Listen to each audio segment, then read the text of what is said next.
하나님 아버지 말씀 보겠습니다. 사무엘하 15장 6절 이스라엘 무리 중에 왕께 재판함을 청하러 오는 자들마다 압살롬의 행함이 이와 같아서 이스라엘 사람의 마음을 압살롬이 훔치니라. 아멘. 제가 부교육자 시절에 모셨던 담임 목사님이 얼마 전에 구순잔치를 했다 말씀드렸지요. 굉장히 특별한 분이었고 식생활에 있어서 누구보다 철저한 사람이었습니다. 라면 안 먹습니다. 생강차, 대추차, 쌍화차, 물에 타먹는 인스턴트 제품은 전혀 안 드십니다. 하여간 뭐든지 인공적으로 만든 것은 오렌지도 안 먹고 전부 안 먹어요.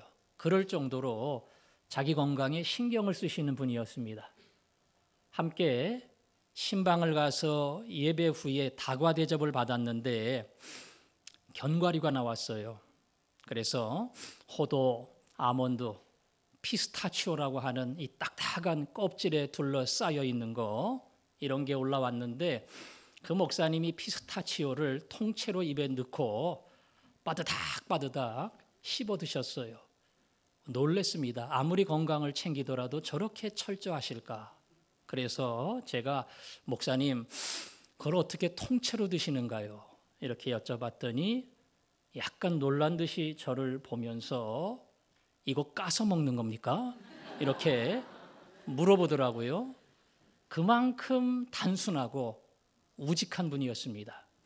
저는 피스타치오를 처음 봐도 까먹습니다. 딱 보면 알죠. 벌써 껍질이 딱딱하고 이렇게 까먹도록 벌려져 있잖아요. 그러면 당연히 까서 먹지요.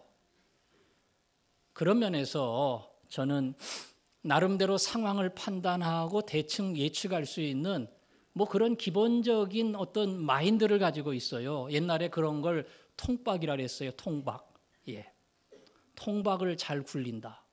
그래서 뭔가 상황을 판단하고 예측을 하는, 한마디로 말하면 잔머리 굴리는 거죠. 나름대로 그런 거에 일가견이 있어서 어떤 상황이 벌어지면 대충 이런 거구나 짐작도 하고, 상대방의 이야기를 듣다 보면 다 안 들어도 알겠다, 결론이 저거구나, 이렇게 맞추기도 했습니다. 그런데 종종 실수를 해요. 제가 예상한 것과 다르게 나옵니다. 제가 예상했던 결론과 다른 이야기를 해요. 몇 번 경험을 한 다음에는 조금 참고 상황을 지켜볼 때가 있고, 조금 대화를 기다리면서 들어볼 때가 있습니다. 왜냐하면 실수하니까. 제가 실수하는 것은 지역적인 상황이나 어떤 개인과의 문제지만, 인생의 중요한 사건을 앞에 놓고, 중요한 결정을 앞에 놓고 나름대로 머리를 쓰고 대충 추측을 하고 결정을 했는데 그게 잘못될 경우에는 인생의 큰 실수가 아니라 실패를 경험하고 말 그대로 살아가는 삶의 손해를 보게 됩니다. 오늘은 제가 압살롬의 이야기를 하려고 하는데요. 구약의 이야기를 들으려면 사극을 보듯이 제 말을 잘 들어야 돼요. 영상을 보여주면 참 좋겠는데 제가 원하는 내용의 영상을 요약해서 만들 수가 없어요. 압살롬은 다윗의 왕자들 중에 제일 똑똑한 아들이었습니다. 요즘으로 말하면 IQ가 170, 180 정도 될 만큼 똑똑한 아들이었어요. 그런데 청년의 시절 굉장히 큰 상처를 받았습니다. 자기 여동생이 성폭행을 당한 거예요. 누구한테 성폭행을 당했냐? 자기 이복 형제인 가장 큰 형님에게 성폭행을 당했습니다. 이 큰아들이 압살롬의 여동생 다말을 향한 성적 욕구가 강렬했습니다. 그래서 아버지 다윗에게 부탁하기를, 제가 몸이 아픕니다. 다말이 와서 맛있는 음식 해주면 나을 것 같아요. 그래서 아버지가 요청을 해서 다말이 그 집에 들어갔다가 그 이복 오빠에 의해서 성폭행을 당했습니다. 얼마나 고통스럽고 수치스럽겠어요. 더 큰 문제는 자기 성적 욕구를 채운 다음에 다말을 내쫓았습니다. 성폭행도 무서운 거지만 그럼에도 불구하고 이 여자를 내가 책임지겠다 하면 조금 나을 수 있는데 자기 욕구를 채운 다음에는 내쫓았단 말이에요. 고통스러워하는 여동생을 보면서 압살롬이 견디기 힘들었습니다. 그리고 그 여동생을 향해서 한마디 했어요. 지금은 기다려라. 이게 무서운 말이에요. 지금은 기다려라. 그리고 마음속에 그 분노를 계속 쌓아놓고 기다리다가 때가 되어서 자기의 큰 잔치, 자기가 거느리는 양털을 깎는 잔치가 있었어요. 요즘으로 말하면 사업체 1년 결산하는 거와 똑같습니다. 주변의 왕자들을 다 초청을 했어요. 그리고는 부하들에게 미리 명령을 내렸습니다. 내가 지시를 하면 오직 한 사람, 큰아들 암논을 너희들이 제거해라. 아니 아무리 그래도 어떻게 큰 왕자님을 제거할 수 있습니까? 그건 곤란합니다. 나를 믿어라. 내가 모든 것을 책임진다. 김재규가 박정희 대통령 시해할 때처럼 자기 부하들에게 약속을 하고 결국 그 잔치에서 큰 형을 죽입니다. 큰 형을 죽였으니까 도저히 그 땅에서는 살아남을 수 없지요. 다윗 왕이 가만히 있지 않을 테니까. 그래서 멀리 어머니의 고향으로 도망을 갑니다. 두 번 다시 예루살렘에 올 수가 없어요. 아버지와 얼굴을 마주 대할 수가 없습니다. 아버지 다윗은 첫째 아들을 잃었다고 하는 고통이 얼마나 심한지 몰라요. 누가 죽였습니까? 압살롬이 죽였어요. 압살롬에 대한 분노가 있는데요. 희한한 것은 그 압살롬을 미워하면서 또 그 압살롬에 대한 미련이 있습니다. 분노가 있으면서 그 아들을 보고 싶어요. 다윗의 마음을 알았던 부하가 오랜 세월이 지난 후에 다윗에게 요청을 하고 압살롬을 데리고 옵니다. 그래서 아버지와 아들과의 만남이 이루어졌어요. 얼마나 감격적입니까? 비록 죄를 졌지만 아버지는 그 아들을 그리워했고 감격스러운 상봉이 이루어졌습니다. 그런데 예상 밖으로 아버지는 아들을 한번 안아주는 것으로 끝났어요. 그리고 압살롬은 그 왕궁을 나오면서 결심을 했습니다. 우리 아버지는 마지못해 나를 안아준 거다. 백성들 앞에서 죄를 지은 아들이지만 끝내는 용서하고 품어주었다. 이거를 과시하려고 나를 안아준 것이다. 그러므로 나에 대한 애정은 전혀 없을 것이고 어느 날 그 분노를 표시할 때에 내 인생의 마지막이 오리다. 대책은 두 개 중에 하나다. 완전 외국으로 도망가든가 아니면 왕권을 때려부시고 내가 제일 높은 자리에 올라가는 것, 이거 외에는 길이 없다. 그리고 후자를 선택을 했습니다. 왕자가 왕이 되겠다고 하는 반역의 꿈을 꾼 거예요. 근데 가능성이 없잖아요. 압살롬 천재입니다. 비상한 머리를 돌립니다. 내가 왕이 될 수 있는 첫 번째는 민심을 얻는 거다. 그래서 성문 광장에서 각 지방에 억울한 일을 당해 올라오는 사람, 왕의 재판을, 그리고 왕이 세운 사람들로부터 마지막 재판을 받기 위해 올라오는 사람들이 있었어요. 그 사람들을 따뜻하게 맞이해 주면서 어디서 왔습니까? 어느 지파 사람입니까? 도대체 무슨 고민이 있습니까? 그 이야기를 다 들어주고 말합니다. 우리 임금님이 바빠서 당신 문제를 챙길 수 없어요. 그래서 재판할 사람을 다 세워놓지도 못했어요. 그러니까 우리 임금님은 이 억울한 문제를 해결할 여유가 없습니다. 걱정하지 마세요. 제가 합니다. 제가 합니다. 그 억울한 문제를 풀어주고 이 땅에 정의를 세울 겁니다. 아니 왕자님이 자기 문제를 대신 해결하고 풀어준다니까 얼마나 고마워요. 그래서 그 앞에 엎드려 큰 절을 할 때에 압살롬이 왜 이러십니까? 왜 이러십니까? 그 사람을 일으켜 세우면서 다 껴안고요. 우리는 한 형제가 아닙니까? 문제를 다 해결받고 돌아가면서 압살롬에 대한 인식, 와, 그 왕자님 대단한 분이야. 어떻게 나를 세밀히 대해주고 해결해 줄 수 있을까? 나가서 압살롬에 대한 좋은 소문을 퍼뜨리는 그런 주인공이 되는 겁니다.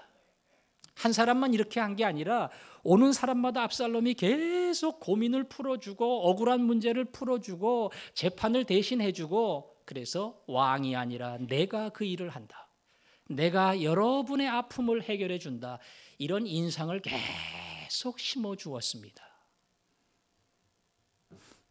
문제는 압살롬의 본심입니다. 압살롬은 그 사람들이 불쌍한 거 아니에요. 압살롬은 그 사람들의 억울함을 해결해 주고 싶은 마음도 없어요. 압살롬의 본심은 사람들의 마음을 얻는 겁니다. 말 그대로 저의가 숨어 있어요. 정치적인 계산이 숨어 있습니다. 내 욕심, 그리고 내가 의도하는 바를 얻기 위해서 이들에게 따뜻한 왕자의 모습을 보여줘야 돼.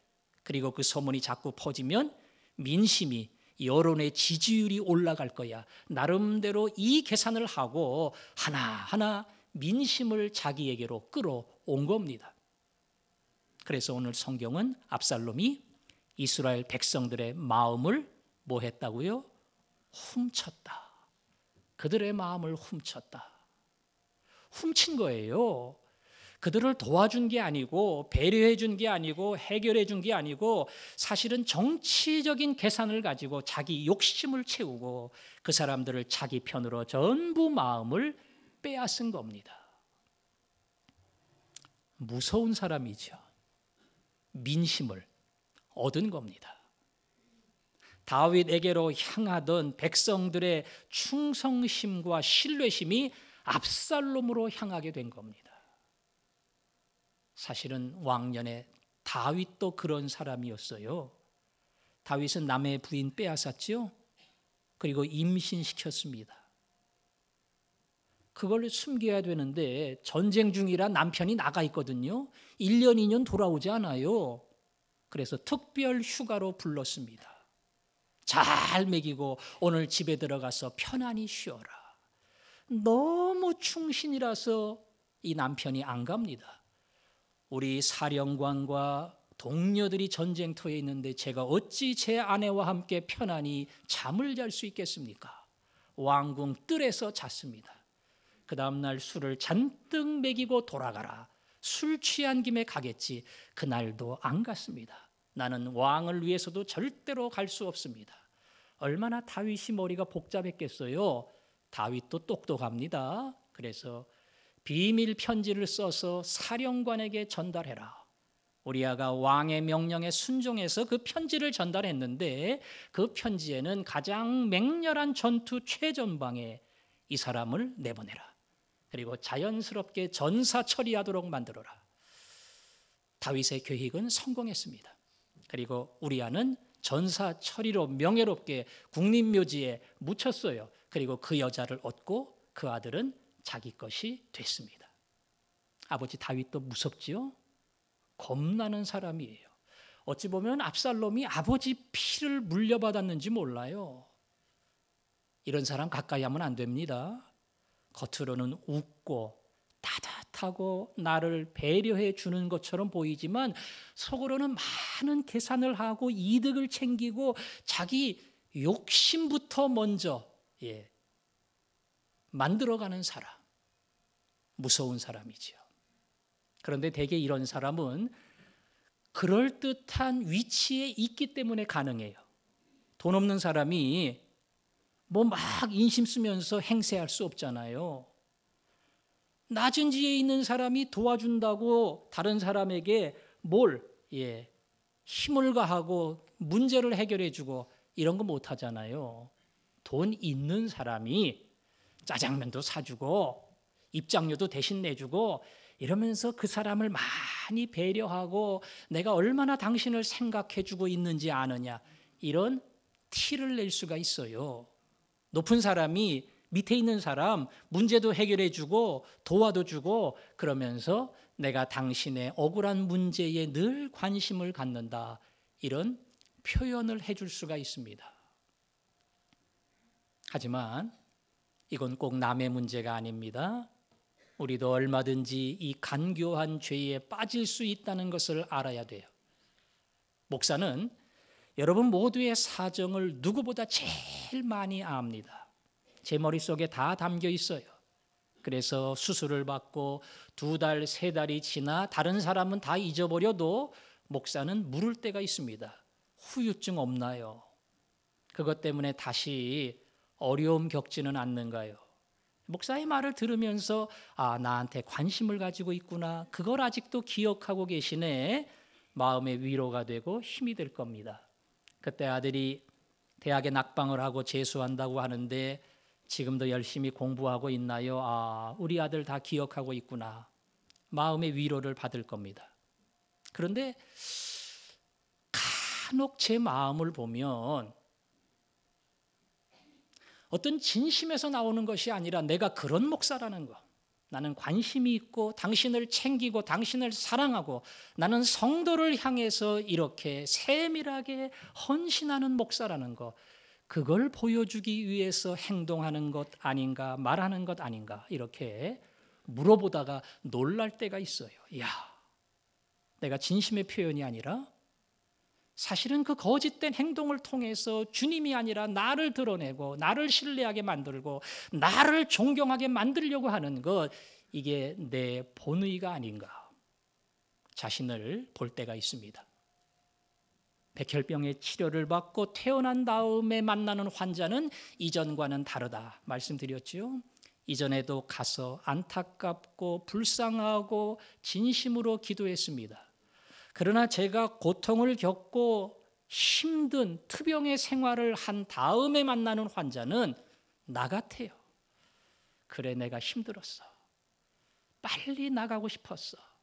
그러나 저 오랜 시간 기다린다는 것이 얼마나 답답할까. 그게 마음속에 공감이 되니까 말 한마디도 벌써 위로하고 기도해 주는 것도 겉으로 보기에는 똑같지만 똑같지 않아요. 제 마음이 거기에 담겨 있기 때문에 그렇습니다.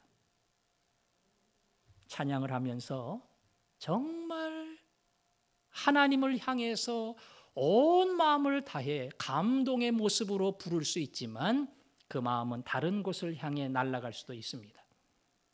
가장으로서 가원들을 위해서 헌신합니다. 총무로서 내 시간을 쪼갭니다. 근데 나도 모르게 나 이런 총무야. 나 당신을 위해서 이렇게 희생하는 가장이잖아. 이걸 드러내고자 한다면 나도 모르게 압살롬의 자리에 가는 겁니다. 장로님들이 제일 많이 수고할 겁니다. 그러나 어디를 가도 아무개 장로님 참 훌륭한 분이야. 헌신하는 분이야. 모든 것을 아까워하지 않고 다 주는 분이야. 내가 그런 말 들으려고, 그 인정을 받으려고, 그렇게 칭찬 들으려고 이 일을 하는가. 이걸 발견할 때에 나도 모르게 압살롬의 자리에 있다는 것을 알아야 됩니다. 이 죄는 굉장히 간교합니다.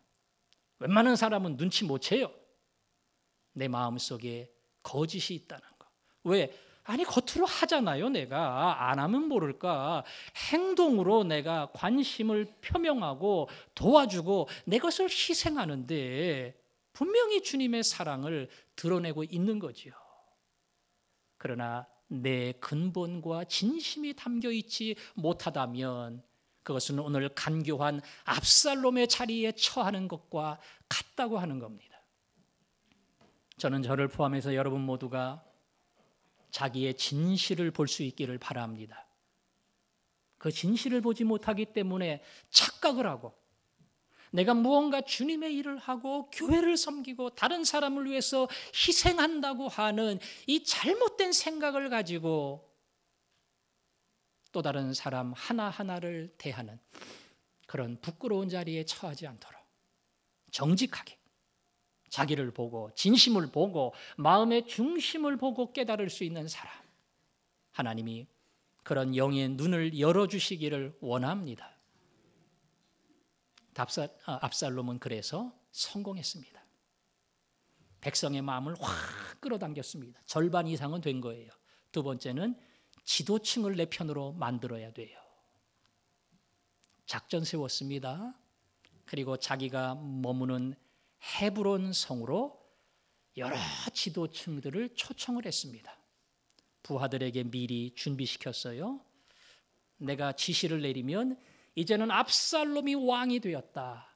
왕의 즉위를 너희들이 선포하도록 해라. 그날부터 내가 실권을 잡으리라. 200여 명의 사람들이 왔는데 그냥 잔치하는 줄 알고 왔어요. 압살롬이 한턱 내는 줄 알고 왔어요. 그런데 다 모여서 잔치를 하다가 갑자기 여기 모인 모든 사람이 압살롬을 왕으로 세우느라.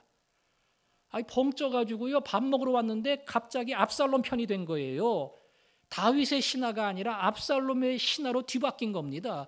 그래서 200명의 모든 지도층들이 자기를 돕는 측근이 된 것처럼 그렇게 확 상황을 뒤집어서 이러나 저러나 그 사람들은 어쩔 수 없이 압살롬의 편이 된 겁니다. 그리고 최고의 전략과 아히도벨이라고 하는 작전의 전문가가 있는데 그 사람도 자기 편으로 삼았습니다. 이제는 두려울 게 없어요. 백성이 나를 따르고 지도층이 내 편이 되었으니 겁날 게 아무것도 없습니다. 뒤늦게 그 사실을 파악한 다윗은 급하게 도망을 갑니다. 백성이 더 이상 나를 존경하지 않아요. 백성이 나를 성군으로 믿지 않고 압살롬이야말로 이 민족을 이끌어갈 지도자다. 이렇게 믿고요. 많은 충성스러운 지도자들이 그리로 갔어요. 이제 압살롬이 왕궁을 향해서 진격하면 내 부하도 빼앗기고 나도 죽으리라. 급하게 도망을 갔습니다. 드디어 압살롬은 왕궁을 차지했습니다. 그리고 내가 왕이라는 사실을 분명하게 공포하기 위해서 다윗 왕이 남겨놓은 후궁을 다 취했어요. 이제는 내가 왕이다. 왕의 후궁이 다 나와 잠자리를 같이 한다. 이러고 과시를 했습니다. 이제 마지막 최후의 작전만 남았어요. 다윗을 죽여야 됩니다. 그래야 실제적으로 내 위치가 안전을 찾을 수가 있어요. 전략회의를 했는데요. 아히도벨이라고 하는 전략가가 아주 확실하고 분명한 작전을 제시를 했습니다. 지금 다윗은 허겁지겁 정신이 없습니다. 전열도 다 흐트러졌습니다. 저한테 1만 2천의 군사를 주시면 요 찬스를 놓치지 아니하고 뒤쫓아가서 완전히 쓸어버리고 오겠습니다. 그러면 끝나는 겁니다. 아히도벨의 작전은 상황을 파악한 아주 확실한 승리의 비결이었습니다. 그 이야기를 듣고 압살롬이 흐뭇했어요. 그런데 하나 더 듣자. 그리고 후세라고 하는 또 다른 전략가에게 물어봤습니다. 이 후세는 다윗의 충성스러운 부하입니다. 다윗과 함께 도망가려고 했다가 다윗이 너는 압살롬 밑에서 위장 전입하듯이 남아 있어라. 그러면 나를 도울 일이 있을 거야. 거기 남은 간첩이에요. 그런데 후세에게 물었거든요. 후세도 머리를 굴리며 얘기했습니다. 아히도벨의 의견이 좋은 것은 분명합니다. 그러나 다시 한번 생각해야 됩니다. 다윗은 용사입니다. 그냥 허겁지겁 간 것 같아도 그렇게 허술하게 있지 않습니다. 굴에 숨던가 산에 숨던가 누구도 건드리지 못할 자리에 숨어 있을 겁니다. 우리가 괜히 건드리면 다윗이 용사들과 함께 힘을 합쳐 겁나게 반격해 올 건데 그때부터 우리는 밀립니다. 그러면 전세가 뒤바뀝니다. 이제 작전을 다시 짜야 됩니다. 시간을 가지고 충분히 준비해서 모든 군대를 모으고 장비를 전열을 가다듬고 그리고 마지막 최후의 전면전을 해야 됩니다. 우리의 전면전은 이슬을 덮는 것처럼 상대방을 완전히 덮어버릴 겁니다. 적이 만일 성 안에 있다면 그 성을 밧줄로 꽉 묶어가지고 강 속에 빠뜨려서 한 명도 남기지 않을 겁니다. 미사여구를 가지고 쫙 얘기를 하니까 압살롬이 뿅 갔어요. 아히도벨의 의견도 좋지만 후세의 의견이 더 낫다. 그래서 후세의 의견을 채택을 했습니다. 오늘 성경은 이야기하기를 하나님께서 압살롬에게 화를 내리기 위하여 아히도벨의 좋은 계략을 물리치라고 명령하셨습니다.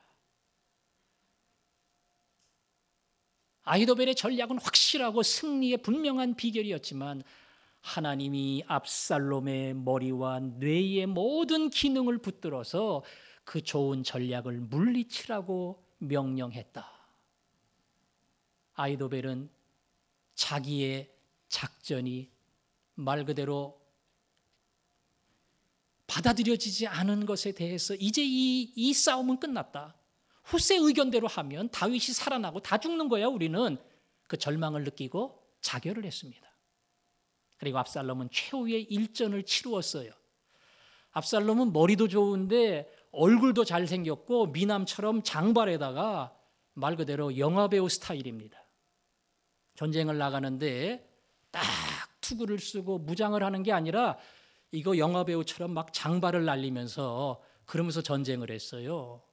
그 전쟁을 하다가 날리는 장발이 나뭇가지에 걸려서 박쥐처럼 대롱대롱 매달렸습니다. 이상하게 안 풀려요. 그 이야기를 들은 다윗의 사령관이 급하게 달려가서 압살롬의 심장을 찔렀습니다. 모든 게 끝났습니다. 압살롬이 볼 때는 민심도 없고 지도층도 내 편이 되고 왕궁도 차지하고 전략가 아히도벨도 내 자리에 섰으니 이제 더 이상 나를 넘볼 자가 없으리라. 모든 것은 끝났다. 승리는 내 것이다. 그렇게 확신했지만 하나님은 그것을 뒤집었습니다. 이기고 지는 것은 여호와께 있느니라. 계획은 너희들이 세워도 걸음은 하나님이 인도한다. 그 말씀 그대로 하나님은 압살롬의 모든 계획을 막았습니다. 머리 굴리고 톱밥 굴리고 모든 걸 예상을 하고 작전대로 성공한 것처럼 보였지만 하나님이 그 길을 막을 때에 압살롬은 화를 입고 죽음의 자리로 떨어지는 심판의 대상이 되고 말았습니다. 우리가 머리 잘 쓰는 거 좋아요. 다른 사람을 배려하는 거 좋습니다. 그러나 그 마음에 진심이 바르지 못하면, 정직한 생각을 하지 못하면 하나님이 막습니다. 길이 열리는 것 같고 풀리는 것 같고 내 뜻대로 되는 것처럼 보여도 하나님이 막습니다. 그리고는 그의 모든 계획이 아무것도 아니라는 사실을 하나님이 가르쳐 주십니다. 야고보서 4장의 말씀처럼 이 도시 가서 저 도시 가서 장사를 하고 이만큼 수익을 얻고 돈을 모으리라 하는 자들아, 너희 생명이 무엇이냐? 너희는 잠깐 보이다 없어지는 안개니라. 오늘 끝이야. 그러면 끝입니다. 농사의 풍년으로 나는 몇 년 동안 고생할 필요 없어. 이거 가지고 먹고 살면 아무 문제 없어. 야, 이 어리석은 사람아, 오늘 밤에 내 생명을 찾아갈 텐데 그 창고 누구 거냐? 그 쌀 누구 거냐? 결정은 하나님이 하십니다. 하나님이 마지막 결정권자라는 거, 우리는 이것을 알아야 됩니다. 조금 미련해도 괜찮아요. 아까 그 목사님처럼 우직하고 단순해도 괜찮아요. 저는 하나님 뜻대로 갈 겁니다. 그리고 제 진심이 말이 되게 하시고 표정이 되게 하시고 행동이 되게 하여 주옵소서. 정직한 마음과 중심을 가지고 살아가고자 할 때에 하나님은 그런 사람과 함께하는 줄로 믿습니다. 결국 다윗은 도망자의 신세가 됐고 압살롬은 추격자가 됐지만 그 도망자가 된 다윗을 통해서 우리는 배워야 할 게 한 가지 있습니다. 다윗은 도망가면서 그 부하들이 하나님의 궤를 가지고 가야 됩니다. 이거 가져가면 하나님이 우리 편이니까 마지막 전쟁에서 승리할 겁니다. 다윗이 가져가지 마라. 다시 성 안에 갖다 놓아라. 그거 가져간다고 이기겠느냐? 하나님이 우리 편에 서지 않으면 뭘 가져가도 안 되는 거야. 만일 하나님이 나에게 나는 너를 기뻐하지 아니하노라, 말씀하시면 나는 그걸 받아들일 거야. 여호와 하나님의 선하신 뜻대로 하시옵소서. 나는 이렇게 대답할 뿐이다. 동네를 지나가다가 시므이라고 하는 어떤 동네의 사람이 다윗에게 욕을 했습니다. 까불고 큰 소리 치더니 잘 됐다. 돌을 던졌습니다. 다윗의 부하가 임금님 명령만 내리면 뛰어가서 목을 베겠습니다. 내버려 두어라. 저 저주는 그 사람의 저주가 아니라 여호와께서 그에게 시킨 저주다. 아들도 나에게 이렇게 하거든 하물며 저 사람이야. 당연한 일 아니겠는가. 오늘 이 저주를 하나님의 징계로 알고 내가 참고 받아들일 때에 하나님이 마지막 선으로 나에게 갚아 주시리라. 이것이 다윗의 고백이었습니다. 옛날 다윗이 잔머리 굴리면서 부인을 빼앗고 그 남편을 교묘하게 죽였을 때에 모든 것이 비밀리에 끝났습니다. 다윗의 의도대로 됐습니다. 그 여자까지 내 아내 삼았습니다. 아무도 몰라요. 그 사령관만 내용을 알 뿐입니다. 그런데 여호와께서 나단 선지자를 통해서 다윗에게 강력하게 경고했습니다. 내가 이렇게 복을 주었는데, 목동인 너를 이스라엘의 왕으로 삼았는데 네가 나를 업신여겼다.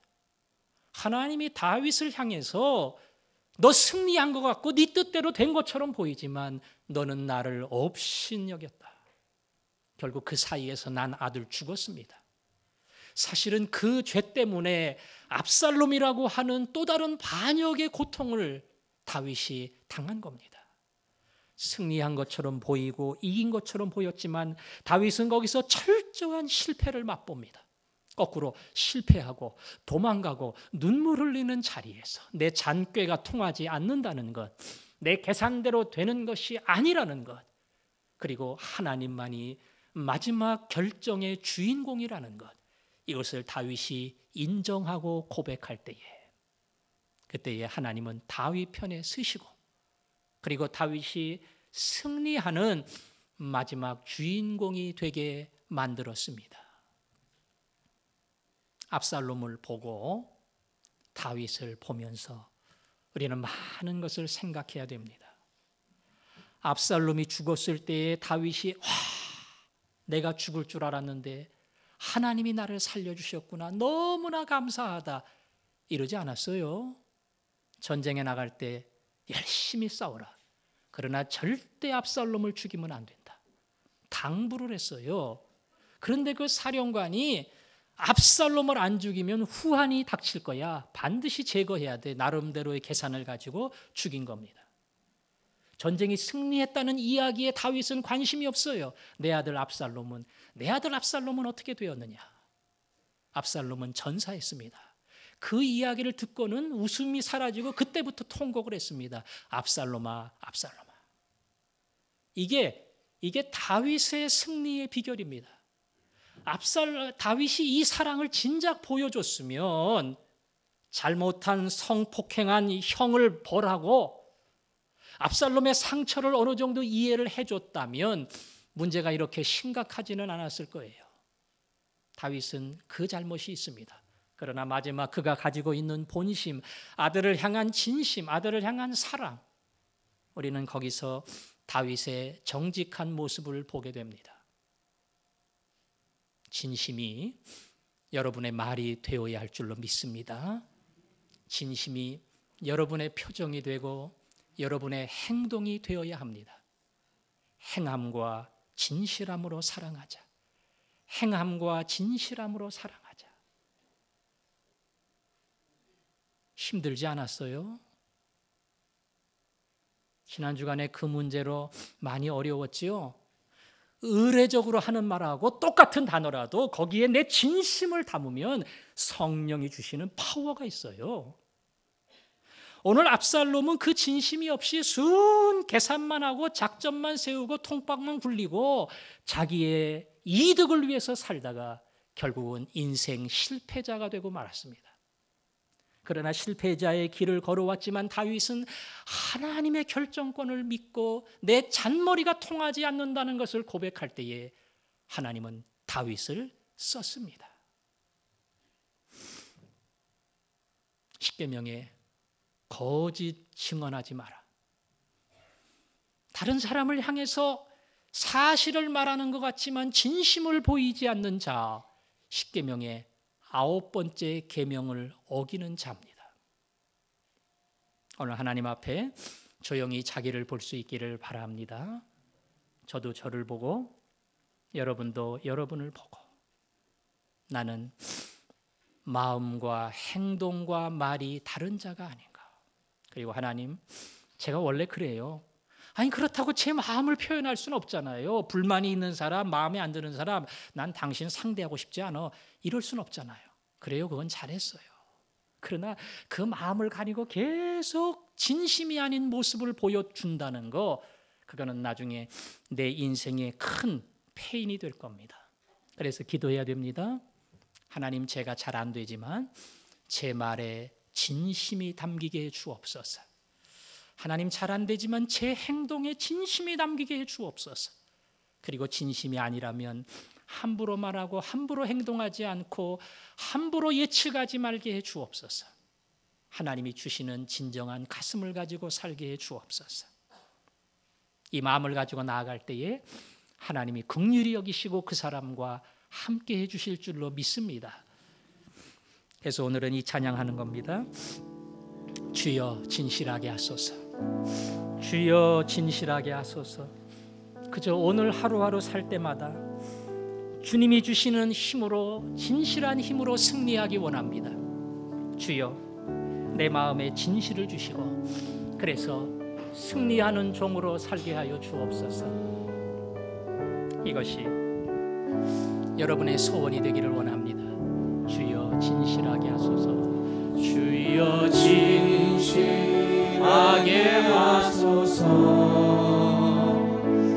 오늘 하루하루 순간을 주가 주신 힘으로 승리하기 원하네. 주여 나를 진실하게 하소서. 주여 진실하게, 주여 진실하게 하소서. 오늘 하루하루 순간을 주가 주신 힘으로 승리하기 원하네. 주여 나를 진실하게 하소서. 주여 진실하게, 주여 진실하게 하소서. 오늘 하루하루 순간을 주가 주신 힘으로 승리하기 원하니. 주여 나를 진실하게 하소서. 아멘. 기도하겠습니다. 여러분, 가장 친한 사람에게 내가 이렇게 하지 않습니까? 내 마음과 전혀 다른 말을 하고 행동을 하고 따뜻한 배려를 보여주는 바리새인의 위선이 내 속에 있지 않습니까? 우리는 원래 수준이 그래요. 그래서 기도해야 됩니다.